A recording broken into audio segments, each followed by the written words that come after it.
নমস্কার, আমি বৈশাখী। শিল্প সাহিত্য বাই বৈশাখী চ্যানেলের সকল শ্রোতা বন্ধুদের স্বাগত জানাই।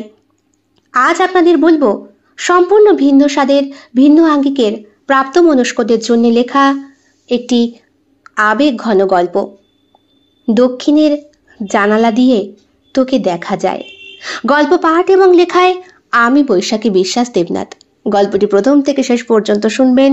ভালো লাগলে অবশ্যই লাইক করবেন, কমেন্ট করবেন, শেয়ার করবেন এবং আপনাদের প্রিয় চ্যানেল শিল্প সাহিত্য বাই বৈশাখী সাবস্ক্রাইব করে বেল বাটন প্রেস করে পাশে থাকতে একদম ভুলবেন না। বন্ধুরা, শিল্প সাহিত্য বাই বৈশাখী এখন চলে এসেছে ইউটিউব মিউজিক পডকাস্টে। ইচ্ছে করলে আপনারা সেখান থেকেও গল্প শুনতে পারেন এবং আপনাদের ব্যক্তিগত মতামত আমার সঙ্গে শেয়ার করতে পারেন। আজ আপনাদের বলবো সম্পূর্ণ ভিন্ন স্বাদের, ভিন্ন আঙ্গিকের প্রাপ্তমনস্কদের জন্য লেখা একটি গল্প, দক্ষিণে জানলা দিয়ে তোকে দেখা যায়। গল্প পাঠ এবং লেখায় আমি বৈশাখী বিশ্বাস দেবনাথ। গল্পটি অবশ্যই প্রাপ্তমনস্ক শ্রোতা বন্ধুদের জন্য। যাদের ভালো লাগবে না তারা দয়া করে এড়িয়ে যাবেন। এই গল্পটি সম্পূর্ণরূপে কল্পনা প্রসূত, যদিও কিছু ক্ষেত্রে বাস্তব ঘটনার ছোঁয়া থাকতে পারে। এটি লেখকের কল্পনার সাথে মিশ্রিত একটি সৃষ্টিশীল উপস্থাপন। গল্পটি কোনো ব্যক্তি, ঘটনা বা প্রতিষ্ঠানের সাথে মিলে গেলে তা নিতান্তই কাকতালীয়। এই গল্প শুধুমাত্র বিনোদনের উদ্দেশ্যে তৈরি করা হয়েছে। থপথপ করে সিঁড়ি দিয়ে পা ফেলে ফেলে ম্যাডাম পিসি পড়াতে আসছে ওপরে। রিক, অর্ঘ্য, প্রিয়াঙ্কা, মৌসুমী সবাই বসে ফিকফিক করে হাসে। ঘরে ঢুকেই মহা হুঙ্কার দিয়ে জিজ্ঞাসা করে ম্যাডাম পিসি, কিরে পড়া হয়েছে? এই সব কটা দাঁত বের করে হাসছিস। আজকে সব কটাকে কান ধরিয়ে ছাদে দাঁড় করিয়ে দেব, যাতে রাস্তা দিয়ে যাওয়া প্রত্যেকটা মানুষ হাঁ করে দেখতে পারে, একেবারে জ্যান্ত পুতুল। হাসছিস কেন রিক? তোর কি সবসময় এসে হাসতে ইচ্ছে করে? পড়া করবো কি? আমার বাড়ির জানলা দিয়ে তোমার বাড়ির একটা আস্ত বাঁদরকে দেখা যায়।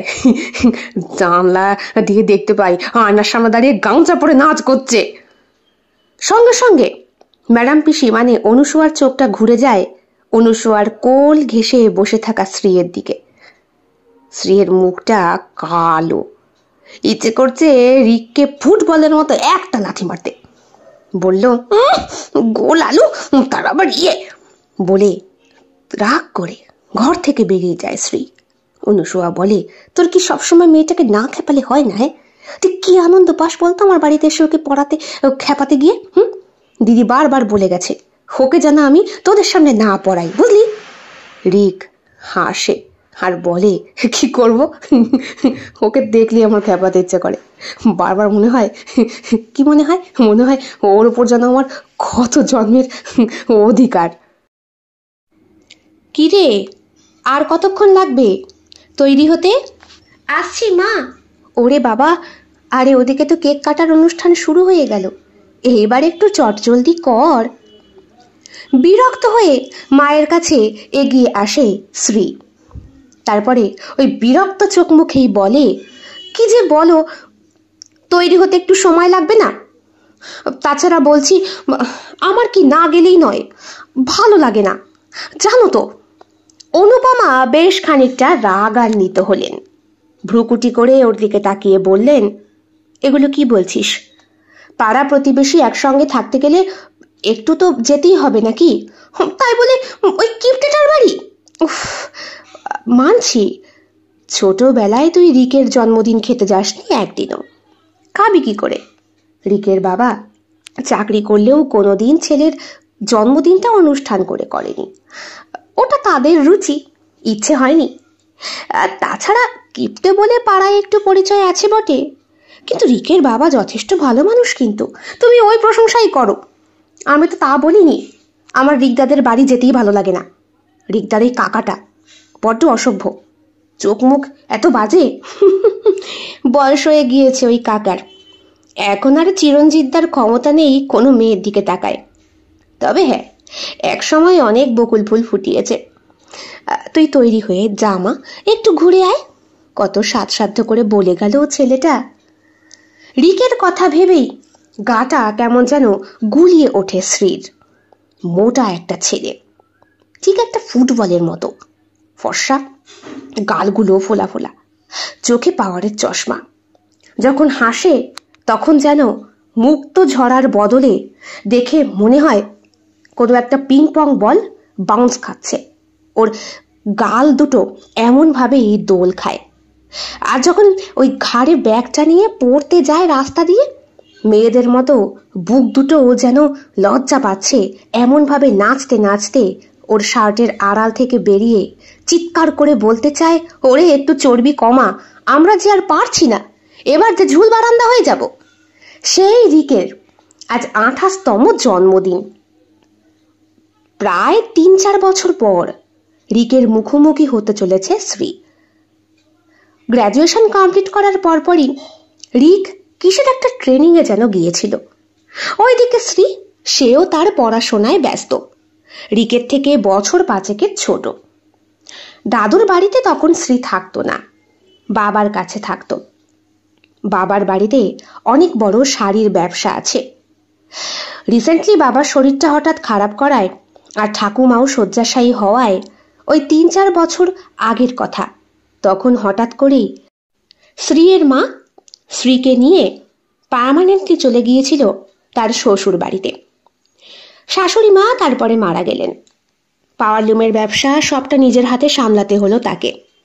এখন শ্রীয়ের বাবা বেশ খানিকটা সুস্থ, তবে অনুপমা চায় শ্বশুরবাড়ির ওই ভিটে মাটিটা বিক্রি করে কল্যাণীতে ভালো জায়গা দেখে একটা বাড়ি করতে, নিজের বাড়ি, যেটা শ্বশুর বাড়িও না বাপের বাড়িও না, তার নিজের।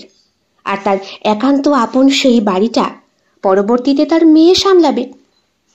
মেয়েও ঠিক মায়ের মতোই স্বাধীন চেতা হয়ে বড় হয়েছে। অনুপমা সরকারি স্কুলের শিক্ষিকা, নিজ হাতে অর্থ উপার্জন করে, নিজের রোজগারেই নিজেই চলে। সংসারের যাবতীয়টা তার মাথার উপরে থাকলেও এই খরচ খরচা বা হাত খরচের বিষয়টা নিজে মেটাতে পারার জন্য অনুপমা যথেষ্ট সুখী। অনুপমার স্বামী শঙ্কর, সেও তাকে ভীষণ ভালোবাসে। তাদেরই একমাত্র কন্যা শ্রী। বাপের বাড়িতেই শ্রী থাকতো, মানে শ্রীয়ের দাদুর বাড়িতে। অনুপমা যখন শ্রীকে নিয়ে এখানে এলো তখন মায়ের অবস্থা খুব খারাপ। অনুপমার মা চিররুগ্না, কোলেস্টেরল, থাইরয়েড। রিসেন্টলি এতই মোটা হয়েছেন যে শাড়ি, সায়া, ব্লাউজ, এমনকি নাইটি পর্যন্ত XXL কিনতে হয়। শাড়ি, 12 হাত শাড়ি গায়েই যেন আটে না ওনার মস্ত ভুঁড়ির জন্য। মোটামুটি একটা সন্তান জন্ম দেবার পর বাবা মা হয়তো এই দিনটার অপেক্ষাতেই থাকেন। বৃদ্ধ বয়সে অন্ততপক্ষে 2 বেলা খোঁজ তো নেবে। সে যাই হোক, ওইসব প্রসঙ্গে না হয় একটু পরেই আসছি। এইবার বলে রাখি শ্রীয়ের ওই রিকের বাড়িতে নিমন্ত্রণ খেতে না যাবার আসল বর্ণনাটা, না হলে যারা শ্রোতারা শুনছেন তারা বিরক্ত হয়ে যাবেন। আমাকে হয়তো মন্তব্য করে জানাতেও পারেন, আপনি মূল বিষয়ে না গিয়ে বড্ড বেশি ভ্যাগান। না না, সবটাই বর্ণনা করব বন্ধুরা, বিস্তরেই করব, তবে ধীরে ধীরে। তখন শ্রীয়ের বয়স বছর 7। শ্রীয়ের একটা মাসি আছে, অবিবাহিত, এখনো কলেজের প্রফেসর। এখন সে থাকে মুম্বাইতে, মাঝে মধ্যে আসে। তা সেই মাসি তখন পড়াশোনা করছে। অনুপমা চাকরি সূত্রে বাইরে থাকতো বলে মাসির কাছেই বেশিরভাগ সময়টা শ্রীয়ের কাটতো, আর কাটতো শ্রীয়ের দাদু দিদার কাছে। হঠাৎ করে একদিন অনুপমা স্কুল থেকে যখন 4টের সময় ফিরে এলো, শ্রী প্রচন্ড কান্নাকাটি করছে। বিষয়টা কি জানার পরে অনুপমা বলল, ও তা রিক পড়তে এসেছিল, তুই কেন ওর কাছে গিয়েছিলি? আমি ওর কাছে যাইনি, যখনই আমায় দেখে তখনই আমায় খ্যাপায়। ও মা, আমায় তো খ্যাপায় কেন বলো তো রিকদা? বিরক্ত চোখে কথাটা বলেছিল শ্রী। এরপরে যখন অনুপমা জিজ্ঞাসা করেছিল তার বোন অনুসুয়াকে, সে তখন জানায়, আমি ঘরে বসে কি করব বলতো দি, তুই চাকরি করতে বাইরে চলে যাস, বাবা মাসে একবার আসে, মা আমি আর শ্রী থাকি, তাছাড়া আমারও তো টুকটাক একটু হাত খরচ থাকে, তাই ভাবলাম 2টো টিউশনি করাই।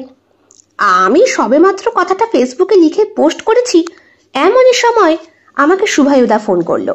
শুভায়ু মানে রিকের বাবা। ফোন করে আমাকে বলল যে ও পড়বে, পড়াবি? তা আমি রাজি হয়ে গেলাম। ওই জন্যই কথাবার্তা বলতে এসেছিল। সুভদ্রাও ছিল, রিকও এসেছিল। শ্রী তখন স্যান্ডো গেঞ্জি পরে ঘুরছিল, তাই ওকে বাঁদর বলে খেপিয়েছে। ওতেই কান্নাকাটি।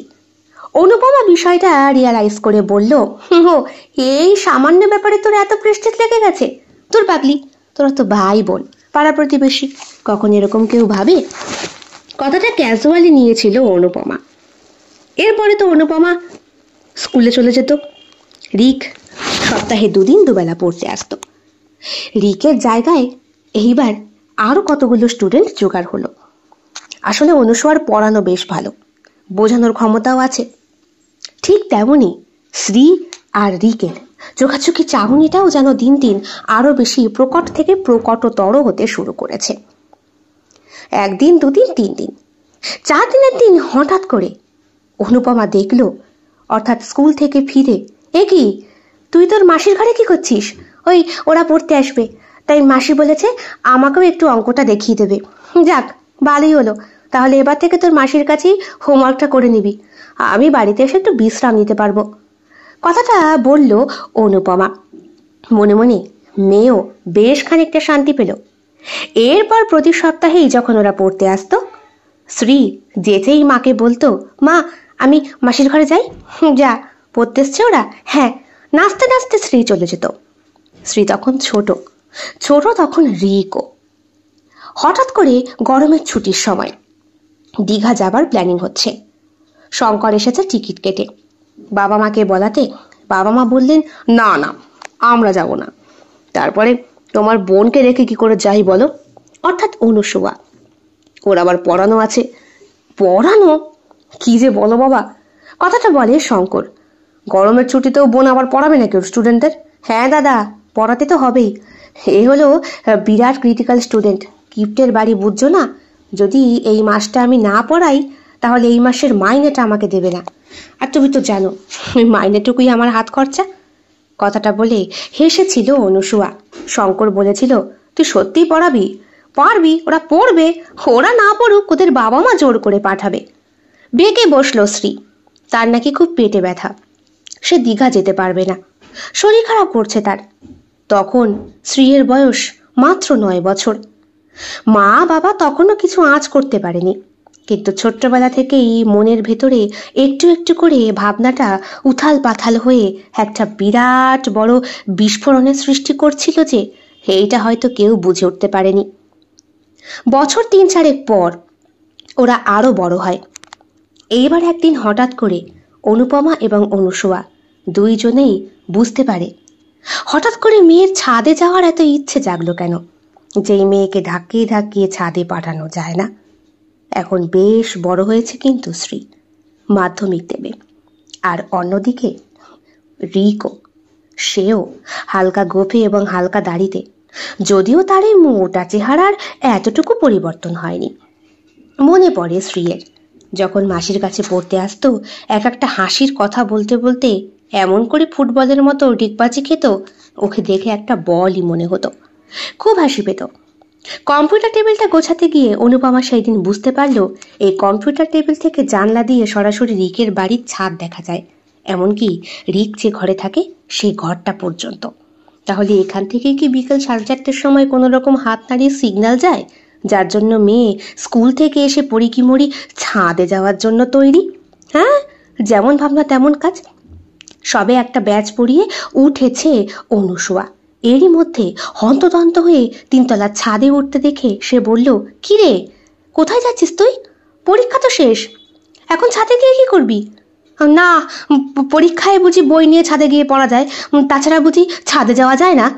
ঝাঁঝিটা খেয়েছিল প্রথম অনুসুয়াই, তখনও সন্দেহ হয়নি। ঘরে এসে সবে বিছানায় একটু গাটা এলিয়ে দক্ষিণের জানলাটা খুলে বাইরে চোখ পড়তে এসে দেখতে পায় ওই জানলা দিয়ে হাসি হচ্ছে, আর এই জানলা দিয়ে একটা খিলখিলিয়ে হাসির শব্দ। হাতে মুখে ইশারায় কি যেন কথাবার্তা চলছে, কিন্তু রিককে পড়ানো তো 3 বছর আগেই বন্ধ করে দিয়েছে সে। তাহলে হো মাল এখন থেকেই শুরু করেছে লাইন মারা পাশের বাড়ির সঙ্গে। দাঁড়াও, তোমাকে দিচ্ছি। মাঝখানে পড়াশোনাটা বন্ধ করে দিয়েছিল অনুসুয়া, কিন্তু এখন আবার চাকরির জন্য খাটছে। সেই জন্যই 3 বছর আগে রিককে পড়ানো ছেড়ে দিয়েছিল। অবশ্য রিকের আর সাবজেক্টও ছিল না, সে এখন ম্যাথামেটিক্স নিয়ে পড়ছে। আর হনুসুয়া, ও তো ইংলিশ। সেও পা টিপে টিপে ছাদের ওপরে ওঠে এবং দেখে সদ্য মাধ্যমিক দেওয়া উচ্ছল মেয়েটা ওই একটা টি শার্ট আর একটা 3/4 প্যান্ট পরে এমনভাবে হাততালি দিয়ে হাসাহাসি করছে যে পাশে যে আরো বেশ কয়েকটা ছাদ আছে আর সেইখানেও যে অসংখ্য চোখ আছে, এইটা হয়তো তার দৃষ্টিগোচর হয়নি। কি করছিস তুই? অনেকটা ঝাঁঝি মেরেই জিজ্ঞাসা করে অনুসুয়া। হ্যাঁ রে, কি করছিস সেখানে? বলতে বলতে দক্ষিণ দিকটায় এগিয়ে যায়। রিক চুপ করে বসে পড়েছে। এই রিক, তুই না? বেশ সাহস নিয়ে অনুসুয়া ডাকে। রিক ওঠে। তুই বসলেই ভাবছিস তোকে দেখা যাবে না? শরীরটা যা মোটা বানিয়েছিস বাবা, এবার একটু খাওয়া দাওয়াটা কমা। হো পিসি, আমি এখন খাই না জানো তো।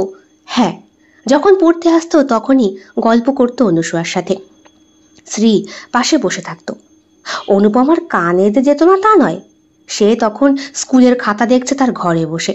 এদিকে বোনের ঘরে স্টুডেন্টরা যে হৈ হৈ হৈ হৈ করছে তা তার কানে পৌঁছাচ্ছে। তখনই রিক বলেছিল, মাংস খেতে খেতে ঘৃণা ধরে গেছে পিসি, আর খাই না, এবার থেকে ভেজিটেরিয়ান হব, পিওর ভেজিটেরিয়ান।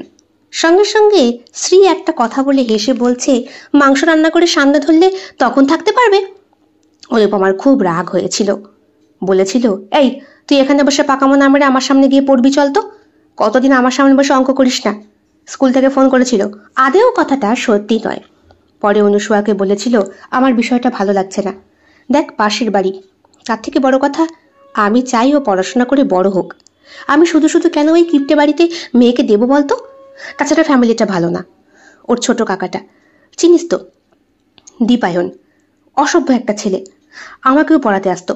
তোকে তো বলেছি, 3 দিন পড়াতে এসেছিল আমাকে। আমি তখন ক্লাস 11-এ পড়ি। এসছে, তা পড়াচ্ছে, বাংলা সাবজেক্ট পড়াচ্ছে। তা পড়াতে পড়াতে হঠাৎ করে আমাকে জিজ্ঞেস করছে, হ্যাঁ রে, তুই রূপার খবর জানিস? অনুসুয়া ভ্রুকুটি করে বলল, দিদি তুই এইসব কথা আমায় কবে বলেছিলি? বলেছিলাম, তোর হয়তো মনে নেই, তখন তুইও অনেক ছোট। তা দিদি, এই রূপাটাকে? এই রূপা ওই দীপায়নের প্রাক্তন প্রেমিকা। এবার আমি কি করে বলবো বল? তখন ক্লাস 7-8-এ পড়ি। ছোটবেলা থেকে মাই তো আমাদেরকে পড়িয়েছে, তোকেও আমাকেও। কিন্তু মা ইংলিশ ন্যারেশনটা করতে পারতো না, ওইটা করার জন্য আমাকে বড় ভাই কাকুর কাছে পড়তে দিয়েছিল। সেইখানে ওই রূপা পড়তো। শুধু রূপা পড়তো না, রূপায়ের সঙ্গে ওই তন্ময় দাও পড়তো। তন্ময়টা আবার কি দিদি? আরে এই তো কুপার্সে বাড়ি, তুই চিনবি না। আমাদের থেকে 1 বছরের বড়, 1 বছর কি 2 বছর হতে পারে। তবে হ্যাঁ, ওই ক্লাস 8-এ ফেল করেছে, ওই ইংলিশেই ফেল করেছে। এখনকার সময় তখন তো আর ফেলের কোনো মানে এখন যেমন ফেলের কোনো ভ্যালুই নেই, মায়েরা গিয়ে উঠিয়ে দিতে বলে, আর ফেল তো এখন হয় না, তখন ছিল, বুঝেছিস? তা ও ফেল করেছে, ও পড়তে আসতো।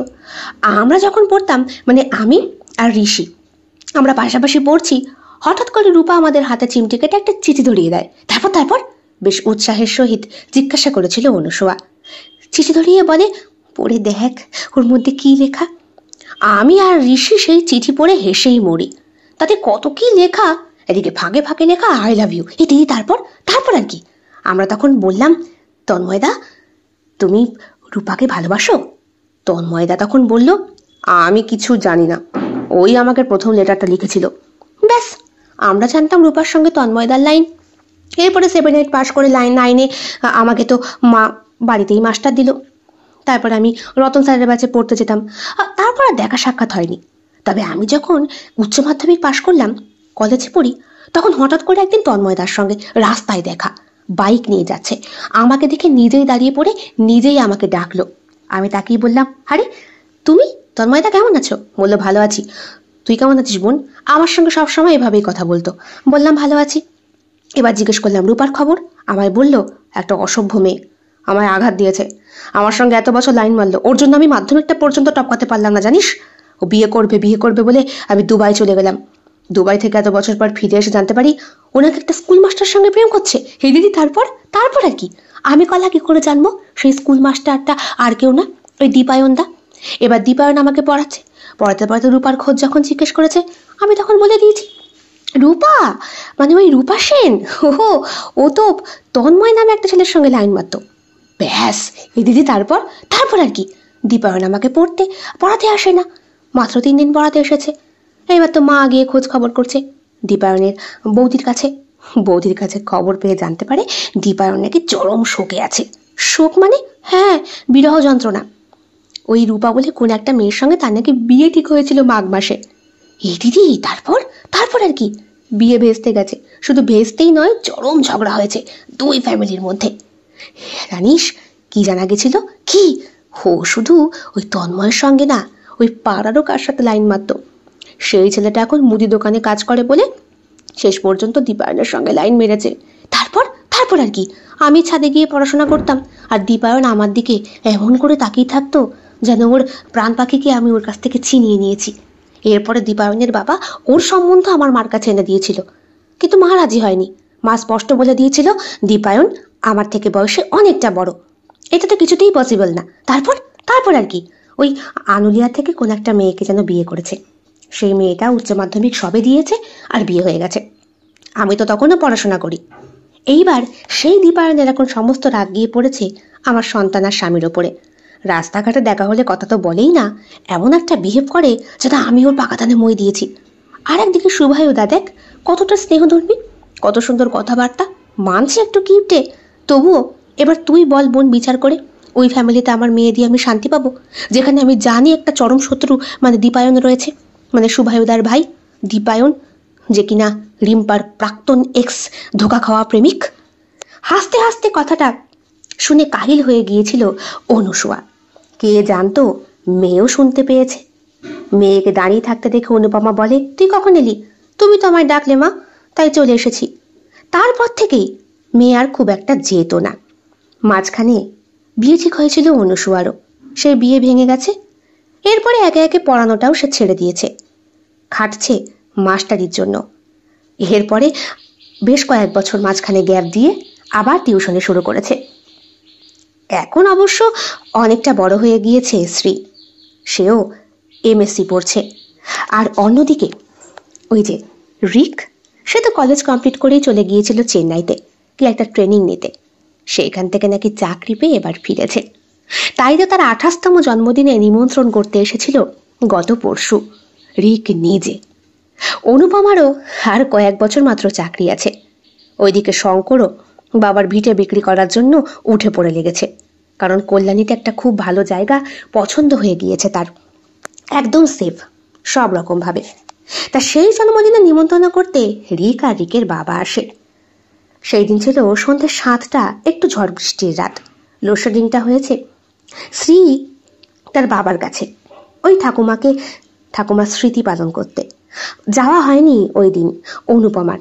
খাদিনাদিকে বাড়িতে মাও যে বেশ অসুস্থ, বাবা মার জন্য ওষুধ কিনতে গিয়ে ঝড়ের মধ্যে আটকে পড়েছে।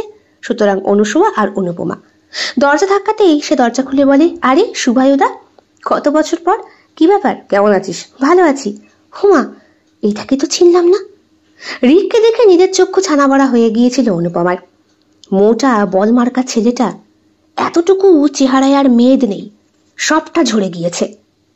প্রায় 6 ফুট লম্বা হয়েছে। টকটকে ফর্সা গরমটা একটু তামাটে হয়েছে, তবে আরো বেশি আকর্ষণীয়।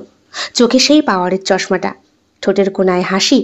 প্রণাম করল অনুপমাকে। অনুপমা তার কাঁধে হাত রেখে বলল, থাক বাবা, বেঁচে থাকো, কত বড় হয়ে গেছিস রিক, কোন ছোটবেলায় পড়তে আসতিস। দাঁড়া, তোর ম্যাডাম মাসিকে ডাকি। আই বুনু, বুনু বলে চিৎকার করে বোনকে ডাকলো। অনুসুয়া নিচে নামতেই বলল, হুমা, এ কি মোটা, তুই এত সুন্দর চেহারা বানিয়েছিস। শুভায়ু বলল, প্রণাম কর। সবাইকে একে একে প্রণাম করলো সে। তারপরে শুভায়ু জিজ্ঞেস করলো, কাকু কোথায়? বাবা তো ওষুধ আনতে গেছে মায়ের জন্য, রাস্তায় আটকে পড়েছে।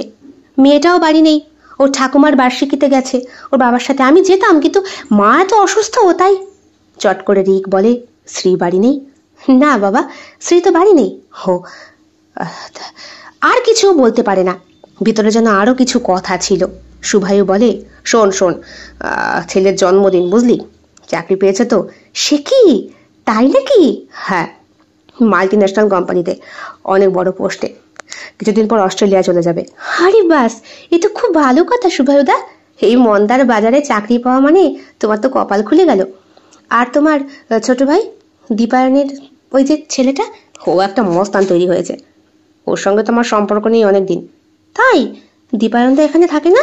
দীপায়ন ওর বউকে নিয়ে থাকে, কিন্তু ওর ছেলে এখানে থাকে না, বহরমপুরে থাকে। কি একটা ব্যবসা সংক্রান্ত কাজ করে, তার সাথে খুব একটা পরিচয়ও রাখে না। আসলে দীপায়নের স্বভাবই পেয়েছে তোর ছেলে। আমার ভাইটা যে একটা চরিত্রহীন কুলাঙ্গার সে তো পাড়ার সকলেই জানে, কিন্তু চাকরি করে বলে কেউ কিছু বলতে পারে না।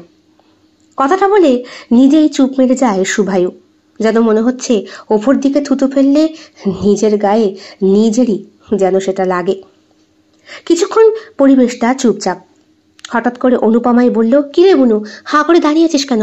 যা একটু চা কর। এই না না না, চা করিস না, চা করিস না, চা খাবো না। শোন, যেটা বলতে এলাম, রিকের জন্মদিন তো, তোর মেয়েটাকে একটু পাঠিয়ে দিস। আমার ছেলের খুব ইচ্ছে সব বন্ধু বান্ধবদের নিয়ে একটা সুন্দর মানে কি একটা সুন্দর কি মানে একটু একটা দিন উদযাপন করবে, বুঝতে পারলি? সে তো বুঝতে পারলাম। তা বলছি যে কখন যাবে বল? তুই পরশু দিন পাঠিয়ে দিবি, ওই 7টার সময় পাঠিয়ে দিস। কেক টেক কাটবে। কিরে, তুই কথা বলছিস না কেন? এই তো নাচতে নাচতে এলি, এই বলবো ওই বলবো, এখন থেকে মুখ থেকে রা শব্দটাও বেরোচ্ছে না। কিছুটা হয়তো আঁচ করতে পেরেছিল অনুসুয়া। অনুপমাও যে ধরতে পারেনি তা নয়। রিকের চোখটা ছলছল করছে। যাকে দেখতে ইচ্ছে করেছে তাকে দেখতে না পাওয়ার যন্ত্রণাটা। ঠিক তখনই কেমন ভাবে যেন অনুপমার কাছে ফোনটা আসে। হ্যাঁ, নাচতে নাচতে ফোন করেছে শ্রী। বলছে, ও মা, বাড়ি যাবো কি করে? বাবা বলছে মোটরসাইকেলে করে যাওয়া যাবে না, রাস্তায় এত কাদা। কি করি বলো তো? আর এই ভুতুরে বাড়িতে আমি থাকতে পারবো না মা, আমার কিন্তু ভয় করছে। কিছুক্ষণ চুপ করে থেকে অনুপমা বলে, কে এসেছে জানিস? কে এসছে মা? এই নে কথা বল। রিক, নে কথা বল। রিকের বুক ধুকপুক করছে। ওদিকে শ্রী বলছে, রিক? রিক দা? এত বছর পর? না না না, আমি কথা বলবো না। কথাটা শুনতেই পেয়ে গেল রিক। বলল, থাক না, ও কথা বলতে চাইছে না, তুমি কথা বলো। আসলে শ্রী তো বুঝতে পারছে না ওর মা যে ফোনটা রিকের কানে দিয়েছে। এরপরে ফোনটা কোনো রকম কথা বলে রেখে দেয়। রিক আর শুভায়ু দুজনেই উঠে পড়ে। ওরা বাড়ির দিকে রওনা হতেই পাল্টা ফোন করে অনুপমা। শ্রীকে বলে, কি রে অভদ্রের মতো ব্যবহার করছিস? ওর জন্মদিনে নিমন্ত্রণ করতে এসেছিল তোকে, তাই তোর সঙ্গে একটু কথা বলতে দিয়েছিলাম। চাকরি পেয়েছে তাই চাই একটু অনুষ্ঠান করতে জন্মদিনের। বুড়ো ছোড়ার আবার জন্মদিন? সেই দিনের জন্যই আজ এখানে। মা, আমি তো এইভাবেই যাব। সে কি, এইরকম পোশাক পরে কেউ যায়? এই টি শার্ট বাড়ির 3/4 প্যান্ট? খোল খোল বলছি। মা, আমি কি পরবো? কি পরবি মানে? চুড়িদার পর বা শাড়ি পর। শাড়ি কেউ পরে এখন? তোর মা কত শখ করে তোর জন্য দামি দামি শাড়ি কিনে রেখেছে সেই কবে থেকে, আর তুই পরবি না? কথাটা বলে অনুসুয়া। না মাসি, তুমি এর মধ্যে এসো না প্লিজ, আমার শাড়ি পরতে এখন ইচ্ছে করছে না। দিদি, আমার কি মনে হচ্ছে বলতো? কি মনে হচ্ছে? ও যেতেই চাইছে না। আমি তো যেতেই চাইছি না, এই মাই তো আমাকে জোর করে পাঠাচ্ছে। বিরক্ত মুখে উত্তরটা দেয় শ্রী। অনুপমা ভীষণ রেগে যায়। বলে, দেখ, এই পাড়ায় তোকেই থাকতে হবে। তোর মাসি বিয়ে করলো না, তাই বাচ্চা কাচ্চাও হলো না। তোর মাসি আর আমি মরার পরে তুই থাকবি কার সঙ্গে? হ্যাঁ, এই পাড়ার লোকের সঙ্গে তোকে থাকতে হবে? সব লোকের সঙ্গে আমি থাকবো? মানে সব বাড়ির ছেলেগুলোকে বাড়িতে ঢুকাবো? ওহ, এই মেয়েটা না যাচ্ছে তাই হয়েছে। বিরক্ত হয়ে বলে অনুপমা। অনুসয়া বলে, তুই চিৎকার করিস না দিদি, মা উত্তেজিত হয়ে যাবে। সামান্য একটু চিৎকারেই বিছনা থেকে লাফিয়ে লাফিয়ে বলে, কি হয়েছে কি হয়েছে? বাবা এসছে? এসছে অনেকক্ষণ। তুই নিচে যা, আমি ওকে তৈরি করে আনছি। অনুসুয়ার কাছে মেয়ে দায়িত্ব দিয়ে অনুপমা নিচে নামতেই বাবা বললেন, কি ব্যাপার, তৈরি হয়েছে? আর বলো না, তোমাদের বেয়ারা নাতনি কিছুতেই যেতে চাইছে না। ওর একটাই বক্তব্যই, কিপ্টে বাড়িতেও যাবে না। তার উপরে দীপায়ন সম্পর্কে যে কথাগুলো কেন ওর সামনে আলোচনা করিস তোরা? দোষ তো তোদেরই। শিশুর সামনে যা আলোচনা করবি তাই শিখবে। তুমি থামো তো। শিশুর সামনে? তা ওকে বেটা ছেলের সম্পর্কে ওয়াকিবহাল করতে হবে না? ফ্যামিলির লোকেরা ভালো না। তাছাড়া ছোটবেলা থেকে রিক পড়তে আসতো, এই ছাদের থেকে ওই ছাদে সিগন্যাল মারামারি হতো। একদিকে চলে গেছিল, ভালোই হয়েছিল। আমারও এই ফ্যামিলিটা খুব একটা পছন্দ না। কথাটা বললেন অনুপমার মা। এতে অনুপমাও কিছুটা সাহস পেল। কিন্তু বাবা বললেন, প্রজাপতির বন্ধন যদি লেখা থাকে তাহলে তুমিও সেই অনিষ্ট কিছুতেই ঘটাতে পারবে না। ওটা ঘটবেই, আর যেটা না ঘটা সেটা নাই ঘটবে। তাতে নিমন্ত্রণ খেতে অসুবিধাটা কোথায়? হ্যাঁ, তা ও যাক, কেক টেক কাটবে, খাবে, চলে আসবে। আর খুব অস্বস্তি হলে খাবারটা নিয়ে আসবে, এতে অসুবিধাটা কোথায়? আর তাছাড়া আমরা আর কদিন, তোদেরই তো থাকতে হবে বল। শঙ্করের শরীরে বল নেই, কিছু আচমকা হয়ে গেলে এই পাড়ার ছেলেপেলেকেই তোকে ডাকতে হবে। সবার সঙ্গে হৃদয়তাপূর্ণ সম্পর্ক রেখে থাকার চেষ্টা কর মা, এটাই তো একটা ভালো মানসিকতার পরিচয়। তাছাড়া একতাই বল, জানিস তো সবাই মিলে একসঙ্গে থাকার সুবিধা কত। বাবা আজ জ্ঞান দিচ্ছে সেটা অনুপমা জানে, তবে জ্ঞানগুলো ঠিকই। ওপর থেকে শ্রী নেমে আসে, নীল রঙের চুড়িদার পরা, ছোট্ট কপালে একটা কালো টিপ, মাথা চুলগুলো কাঁধ পর্যন্ত। সেটা এই পিছন দিক থেকে একটা ছোট্ট ঝুটকি মতো বেঁধে দিয়েছিল তার মাসি, কিন্তু বিরক্ত হয়ে খুলে ফেলেছে শ্রী। বলেছে আমার চুল ছাড়াই থাক, বাঁধতে ভাল লাগে না। কানের দুলটাও পরিবর্তন করেনি, জোর জবরদস্তি হাতে একটা ঘড়ি পরেছে আর একটা ব্রেসলেট পরেছে। গলায় একটা সরু সোনার চেন আছে, তাতে ওম লকেট। মা বললেন, বাহ, এবার একটু মানুষের মতো লাগছে। তা চুলটা বাঁধতে পারলি না? আকড়া ক্লিপ দিয়ে নে। না, আমি এইভাবেই থাকবো। আমি ছোটবেলায় এভাবে চুল ছেড়ে ঘুরতাম বলে আমাকে আঁত পাগল বলতো, বাঁদর বলতো, হনুমান বলতো। নিজে একটা ফুটবল। কিছু আর তর্ক করলো না অনুপমা। মনে মনে ভাবলো, ফুটবল আর নেই, চেহারা জড়িয়ে ফেলেছে। চাকরির চাপে পড়ে আর ফ্যামিলি থেকে বেরিয়ে ওই মেদ সম্পন্ন খাবার না খেয়ে। যাই হোক, এসব কথা ভেবে আমার লাভ নেই। এই, তুই তৈরি হয়েছিস তো? এই বোনু, তুই ওকে এগিয়ে দিয়ে আসবি? না দাদা, তুমি চলো। মানে দাদুকে উদ্দেশ্য করে কথাটা বলা। মা, আমি কি খালি হাতে যাব? গিফট? গিফট তোর মা আগেই কিনে রেখেছে, ওই দেখ। ও মা, এ তো ল্যাপটপ ব্যাগ। ল্যাপটপ ব্যাগ কেন? চাকরি করে জানিস না, ওর তো লাগে। তাছাড়া কদিন পরে অস্ট্রেলিয়া চলে যাবে। ল্যাপটপ ব্যাগ না, সঙ্গে অনেকগুলো দামি কোম্পানির পেনও আছে, আর চকলেট আছে। ছোটবেলায় চকলেট নিয়ে কাড়াকাড়ি করতে পড়তে এসে মনে পড়ে, আমি একটা চকলেট এনে দিতাম তোর মাসিকে খেতে। তোর মাসি সব স্টুডেন্টদেরকে ভাগ করতো, সব থেকে বেশি ওকেই দিতে হতো। এত চকলেট ভক্ত ছিল। মা, তুমি এত কিছু মনে রেখেছো কেন? বিরক্ত হয়ে কথাটার উত্তর দেয় শ্রী, চোখে মুখে একটা বিচ্ছিরি ভাব। মা বললেন, আমার ইচ্ছা করছে তোকে ঠাঁটি একটা চড় মারতে। কি শিক্ষায় তোকে বড় করেছি বলতো? পাড়া প্রতিবেশী সবার সঙ্গে মিলেমিশে থাকতে হয়। আমি জানি সবার সঙ্গে মিলেমিশে থাকতে হয়, কিন্তু ওই কিপ্টের বাড়ি আমি যাবো না। আবার সেই একই রকমের। দাদু বললেন, এমন করিস না বাবা, যা না, খেয়ে চলে আসবি, এ তো অসুবিধার কি আছে? দাদুকে সে বলল, তুমি এগিয়ে দিয়ে আসবা, চলো দিদা, আসি। বিরক্ত হয়ে এই উত্তরগুলো পড়ছে সব। দাদুর হাত ধরে মেয়েটা এগিয়ে যায়। বাড়ির সামনের গেট দিয়ে বেরোলে রাস্তাটা ঘুরে যেতে হবে, কিন্তু পিছনের গেট দিয়ে বেরোলে একদম সামনে রিকের বাড়ি, পাশাপাশি প্রতিবেশী তো। দাদু বলল, কোন দিক দিয়ে যাবি? সামনে না পিছনে? আমি পেছন দিকে যাবো না, আমি সামনের দিক দিয়ে যাব। সামনের দিক দিয়ে দাদুর সঙ্গে টর্চ হাতে হাঁটতে হাঁটতে বেরিয়ে পড়ে শ্রী। পাশের বাড়ি থেকে হালকা মিউজিকে গানের শব্দ ভেসে আসছে, ছেলেপিলের শব্দ আসছে। বুড়ো দামড়ার আবার জন্মদিনের পার্টি। ছোটবেলায় কোনোদিন করলো না, কোনোদিন খেলাম না। আমার জন্মদিনে কতবার পাত পেরে খেয়েছে দাদু, তাই না বলো? সে তো খেয়েছে, ওর ফ্যামিলিটা এরকম কিপটে, কি করা যাবে বল? কেন, হরিকের ওই কাকুকে দেখেছিস না? একা হাতে সব কিছু করে, ফার্নিচার তৈরি করে, মোবাইল ঠিক করতে পারে, তারপরে আবার চাষের কাজ করতে পারে, গাছ লাগানোর কাজ করতে পারে, জুতো সেলাই থেকে চণ্ডীপাঠ সব পারে। চটি ছিঁড়ে গেলে সেই চটিতে হয় ওই আঠা লাগিয়ে, না হয় সেলাই করে পড়া ছেলে। বুঝলি, কয় কোটি টাকা জমিয়েছে তার ঠিক নেই। বলতে বলতেই ওদের বাড়ির মেন গেটের সামনে দাঁড়াতেই দেখতে পায় শ্রী ওদের দোতলায় ব্যালকানিতে অনেকগুলো সুন্দর সুন্দর মেয়ে দাঁড়িয়ে, কেউ শাড়ি পরা, কেউ চুড়িদার পরা, কেউ আবার ওই টি শার্ট আর ওই 3/4 প্যান্ট। বিরক্ত হয়ে সে বলে, দেখেছো দাদু, ওই দেখো মেয়েটাকে দেখো কি পরে এসেছে, আর আমি এই পরে আসছিলাম বলে মা কিরম বিরক্ত হচ্ছিল। আহা, নিজের পোশাকে সৌজন্যবোধটা রাখাটা ভালো, আর শালীনতা বজায় রাখতে হয়। আচ্ছা তুই যা, আমি পরে নিতে আসবো। ফোন এনেছিস? এনেছি। আমাকে ফোন করবি, একা একা যাবি না। ঠিক আছে। এরই মধ্যে সুভাইও এগিয়ে আসে। হারে, এই তো, কেমন আছেন কাকু? ভালো আছি। এ থাকলো, আমাকে একটু ফোন করে দিস বাবা, আমি এসে নিয়ে যাবো। না না, কাউকে নিতে আসতে হবে না, ওই রিকি পৌঁছে দিয়ে আসবে খন। কিরে, আয়, দাঁড়িয়ে আছিস কেন, আয়। এমনভাবে সুভাইও তাকে ঘরে নিয়ে গেল যে পাল্টা উত্তরে আর কিছুই বলতে পারলো না অনুপমার বাবা। টর্চটা নিয়ে হাঁটতে হাঁটতে বাড়ি পৌঁছাতে অনুপমা বলল, দিয়ে এসছো? আরে বাবা, এখান থেকে এইটুকু, তোর মেয়ে কত দূর গেছে, ছাদে গেলেই দেখতে পাবি, যা। তাছাড়া সুভাইও বলেছে রিক বাড়িতে এসে পৌঁছে দেবে।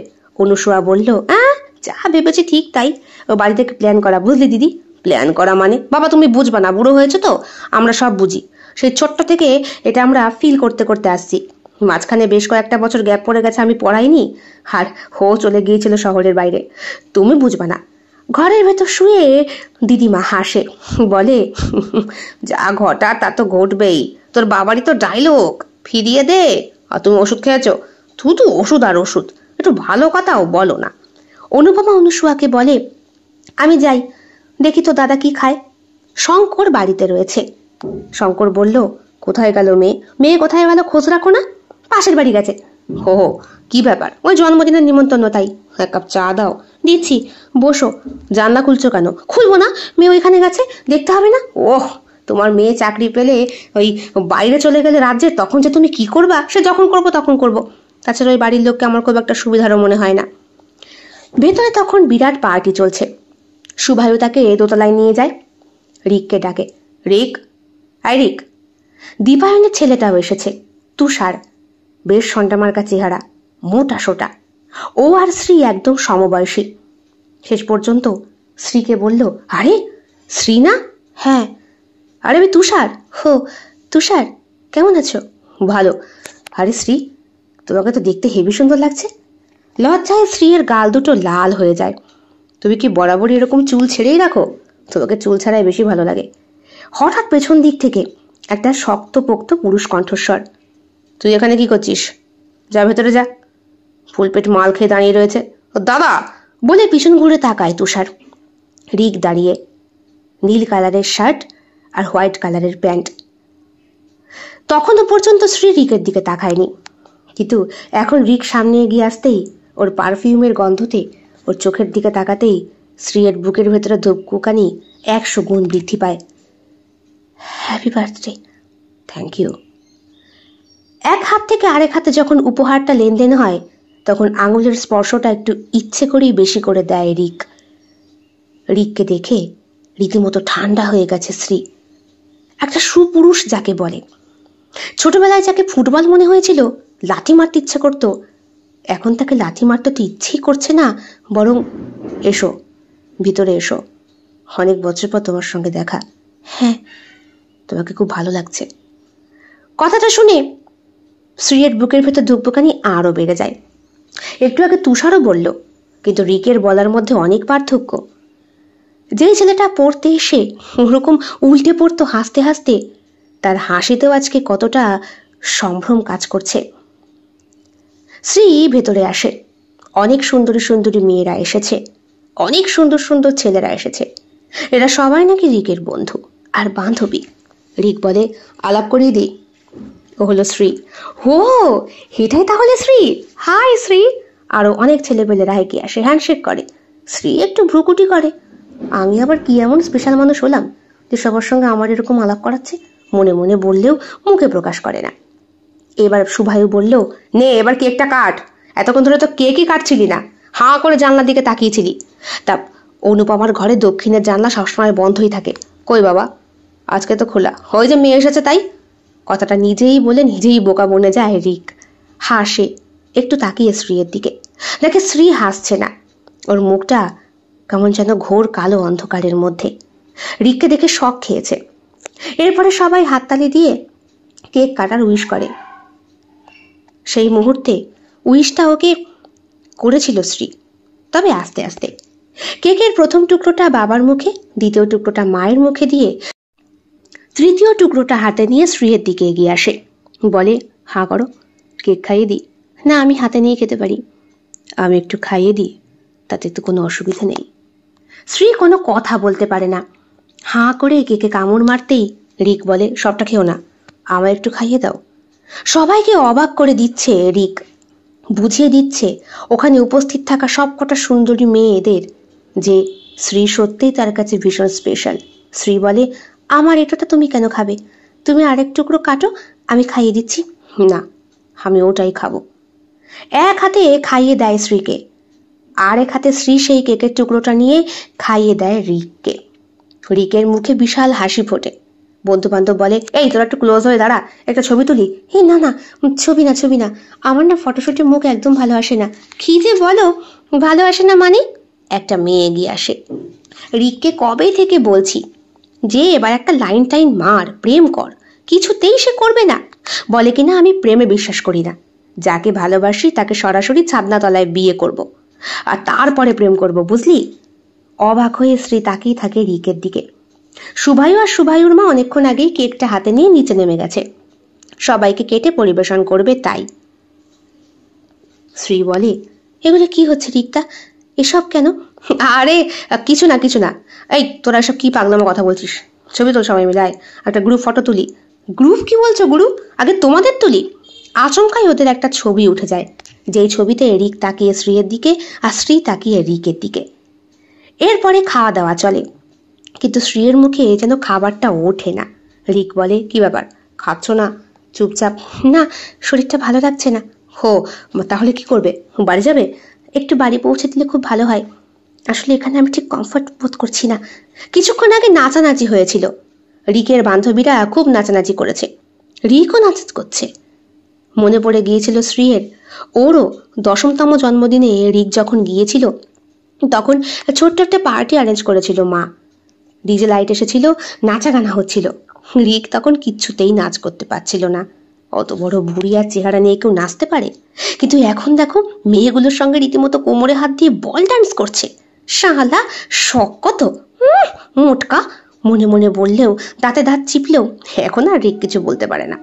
যদিও সে অফার করেছিল শ্রীকে, বলেছিল নাচ করবে আমার সঙ্গে। আমি নাচতে বাঁচতে পারি না। সে কি, ছোটবেলায় ছাদে গিয়ে কি নাচ করতে তুমি দেখতে বুঝি? বাবা, না দেখে উপায় আছে? পাশের বাড়ির ছাদ, ও তো অনিচ্ছা থাকলেও দেখতে হতো। রাগ হয়েছিল কথাটা শুনে শ্রীর, কারণ যেই মেয়েটা ওর সঙ্গে নাচছিল সে তখন বিরাট হাসি দিয়েছিল। বাবাকে রিক বলল, বাবা ও খেতে পারছে না, ওর খাবারটা প্যাক করে দাও, আমি ওকে আগিয়ে দিয়ে আসি। সেই বরং ভালো, রাতও হয়েছে, তাছাড়া অনুপমাও চিন্তা করছে। এখান থেকে এইটুকু হলেও, মেয়েকে তো কখনো একা ছাড়ে না। এই তুই সাবধানে কিন্তু রাস্তা দিয়ে যাস। হ্যাঁ বাবা, এখান থেকে এইটুকু তো, তাই আমি পিছনের রাস্তা দিয়েই যাই। কেন? আসার সময় সামনের রাস্তা দিয়ে এসেছো, যাওয়ার সময় পিছনের রাস্তা কেন? কথাটা বলে রিক। তুমি দেখলে কি করে? দেখবে না কেমন করে? আরে বাবা, ও তো ছাদেই দাঁড়িয়েছিল। কখন থেকে শুভায়ু কাকা এসে বলছে কেক কাট কেক কাট, বলে না আগে শ্রী আসবে তারপর। তখনই তো বুঝতে পারলাম তুমি ভীষণ স্পেশাল ওর জন্য। কেমন যেন লাগে কথাটা শ্রীর, গাটা কুলিয়ে ওঠে। ওর চোখ দুটো তখনও দীপায়নকে খুঁজছে। লোকটা কোথায় গেল? ওই লোকটা আমার মার সাথে খারাপ ব্যবহার করেছে, আমার মাকে দোষী করেছে, যেখানে আমার মা কোনো দোষই করেনি। একটা ফালতু লোক, অসভ্য লোক। কিছু বলছো? না কিছু না, চলো। খাবার তখন হাতে প্যাকেট করা হয়ে গিয়েছে। সেই প্যাকেজিং খাবারটা হাতে নিয়ে বাইরের গেট দিয়ে বেরোতেই পিছন থেকে শুনতে পেল, এই সাবধানে যাস, কথাটা বলল শুভায়ু। শুভায়ুর মা বলল, এই ওকে বাড়ি পৌঁছে দিয়ে বাড়িতে ঢুকিয়ে তারপরে কিন্তু আসবি, রাস্তায় ছেড়ে দিয়ে আসবি না। যতই হোক মেয়ে মানুষ কিন্তু, বুঝলি? আরে মা ঠিক আছে, আমি জানি। এই দাদা, ঠিক করে বাড়ি পৌঁছে দিস। রিকের একটা বোন আছে, টুনটুনি। টুনটুনি ভীষণ দুষ্টু, ছোটবেলা থেকেই খুব গল্প করতো ওই শ্রীয়ের সাথে ছাদে গিয়ে, এমন করে যেন ওর বউ দিও। রাস্তায় বেরোনোর পরে কেমন যেন একটা অন্য জগতে পা দিল ওরা। রিক বলল, কত বছর পর দেখা হলো, তুমি সত্যি অনেক বদলে গেছো। মানুষ তো বদলায় রিকদা, আমিও বদলেছি। এখন কি করছো? এমএসসি পড়ছি, ফাইনাল ইয়ার। হ্যাঁ, এরপরে কি ইচ্ছে জানি না, দেখি। আর্ট নিয়ে কিছু করার ইচ্ছে ছিল, কিন্তু বাইরে গিয়ে থাকতে হবে বলে মা দিল না। কেন? ভয়। মেয়ে মানুষ একা একা বাইরে থাকবো, যদি কোনো বিপদ হয়। বারে, এখনকার সেই যুগ আছে, কে বোঝাবে রিকদা? যাই হোক, তোমাকে দেখে বেশ ভালো লাগছে। কিরকম লাগছে? ভালোই লাগছে। এই যে তুমি আগে মোটা ফুটবল ছিলে, দেখে হাসি পেত, আর এখন আর হাসি পাচ্ছে না। তাহলে এখন কি হচ্ছে? কি হবে? ভালো লাগছে, চর্বি ছড়িয়েছে বলে বেশ ভালো লাগছে। আচ্ছা, যে মেয়েটার সঙ্গে নাচ করছিলে ওর নাম কি? রিক বুঝতে পারলো ঠিক গুঁতোটা ঠিক জায়গাতেই লেগেছে। ও ও আমার ফিয়ন্সে। কি? হ্যাঁ, ও ও আমার ফিয়ন্সে। কিন্তু ওই যে বললো তুমি যাকে ভালোবাসবে তাকে বিয়ে করবে, মানে তাকে প্রেম করবে না। আরে হ্যাঁ, ওদেরকেই কথাটা বলেছিলাম। আসলে ওটা ওর জন্য সারপ্রাইজ। ও তো আর জানে না যে আমি ওকেই দেখতে পাই। রিক রাস্তার হালকা আলোতে শ্রীয়ের চোখ মুখ কিন্তু বদলে গেছে, সেই ছোট্টবেলার মতো রাগী মুখটা একদম সেই রকম। বলল, তুমি দাঁড়িয়ে পড়লে কেন? চলো। থাক রিক্তা, তুমি ওকে ছেড়ে এসেছো, বাড়িতে পার্টি চলছে, ও খারাপ ভাববে। তাছাড়া ও তোমার ফিয়ন্সে। এখন আমার সঙ্গে তুমি বেরিয়েছো জানতে পারলে ওর মন তো ভাঙবেই। তার থেকে বরং আমি যাই, তুমি আমায় খাবারের প্যাকেটটা দাও, আমি চলে যাচ্ছি। পারবি? হ্যাঁ, না পারার কি আছে? দেখ ঠিক করে বল, পারবি তো? রিকও সেই ছোটবেলাতেই ফিরে গেল। তুই তুকারি করে কথা বলতো তো, সেটাই যেন আবার ফিরে এলো। খুব পারবো রিক্তা, তুমি দাও। রিকের হাত থেকে প্যাকেটটা নিতে গিয়ে শ্রী বুঝতে পারে রিক শক্ত করে ওর হাতটা ধরে ফেলেছে। এতক্ষণ যেন সেই হাতটা ধরার অপেক্ষাতেই ছিল। রাস্তার অন্ধকারে সুযোগ নিয়ে এবার সেই হাতটা ধরে ওকে হ্যাঁচকা টান মেরে বুকের কাছে নিয়ে আসে রিক। কোমরে ওর হাত রাখে। শ্রীয়ের হাত দুটো তখন রিকের কাঁধের কাছে। শ্রী বলে, এগুলো কি করছো রিক্তা? তোমার ফিয়ন্সে দেখে ফেলবে, তখন বিপদ হবে। রিক আস্তে করে ওর ডান হাতটা ছোঁয়ায় শ্রীয়ের থুতনিতে। ওর মুখটা তুলে বলে, তাতে তোর এত রাগ হচ্ছে কেন? আমি তো মোটা, ভালো না, আমার বাড়িতে আসতে ইচ্ছা করে না, কাকু কিপটে, আমার জন্মদিন খেতে ইচ্ছা করে না। তোমায় এগুলো কে বললো? সব শোনা যায় তোর বাড়ির কথা, দক্ষিণের জানলা দিয়ে সবটা স্পষ্ট। আমি সবই শুনেছি, রাগও হয়েছে। ধুর, ওরকম হলে কেন আমি আসতাম? এসেছিস তো চাপে পড়ে। বারবার মাসি বলছিল পাড়া প্রতিবেশী মিলেমিশে থাকতে হয়, আপদে বিপদে। তুমি ছাড়ো, কেউ না কেউ দেখে ফেলবে। দেখুক, আমার তো বিয়ে ঠিক হয়ে আছে। তা বিয়ে ঠিক হয়েছে বলেই তো বলছি, ছাড়ো। তুমি কেন আমায় ধরেছ? আমার উপরে তোমার কিসের অধিকার? এখনো বুঝিস না? না, বুঝতেও চাই না। সত্যি বুঝিস না? চাই না তো। কেন, তুই আমার কাছে ভীষণ স্পেশাল, এখনো বুঝিস না? শ্রী আর তাকাতে পারে না রিকের দিকে। রিক আচমকাই ওর ঠোঁটে নিজের অধিকার ফলায়। শ্রীয়ের চোখ থেকে টপটপ করে জল গড়িয়ে পড়ে। রিক বলে, কি রে, এতক্ষণে বুঝলি তো কাকে ভালোবাসি আর কার ওপরে অধিকার ফলাই? তাহলে ছোটবেলায় আমাকে অমন করে খ্যাপাতে কেন? এখনো কি সেই বাঁদরের নাচ করবি নাকি? মনে আছে তুই একা একা গামছা পরে আয়নার সামনে দাঁড়িয়ে কি নাচ করতি? তুই সব দেখতে? সব দেখতাম। তুমি কি সবসময় ছাদে বসে থাকতে নাকি? আমার দক্ষিণের জানলা দিয়ে যে তোদের ঘরটা স্পষ্ট দেখা যেত। কি যে বলো! আবার লজ্জা পেয়ে যায় শ্রী। রিক বলে, খবরদার, আর কিন্তু গামছা পরে এভাবে নাচানাচি করিস না। তাহলে কি হবে? তাহলে কিন্তু জানলা দিয়ে ছুটতে চলে আসবো তোর কাছে, কারণ এখন এই সব কিছুর উপরে কিন্তু আমার অধিকার।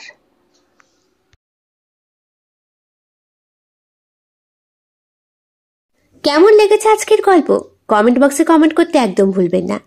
ভালো লেগে থাকলে অবশ্যই লাইক করবেন, কমেন্ট করবেন, শেয়ার করবেন এবং আপনাদের প্রিয় চ্যানেল শিল্প সাহিত্য বাই বৈশাখী সাবস্ক্রাইব করে বেল বাটন প্রেস করে পাশে থাকতে একদম ভুলবেন না বন্ধুরা। দেখা হবে খুব শিগগিরই আগামীকাল সম্পূর্ণ নতুন একটি ভিন্ন স্বাদের গল্পের সঙ্গে। আপনাদের সকলের উপস্থিতি একান্তভাবে কামনা করি। সকলে খুব ভালো থাকবেন, সুস্থ থাকবেন এবং একইভাবে সাহায্য এবং সহযোগিতার হাত বাড়িয়ে দেবেন। সবাই ভালো থাকবেন। শুভরাত্রি।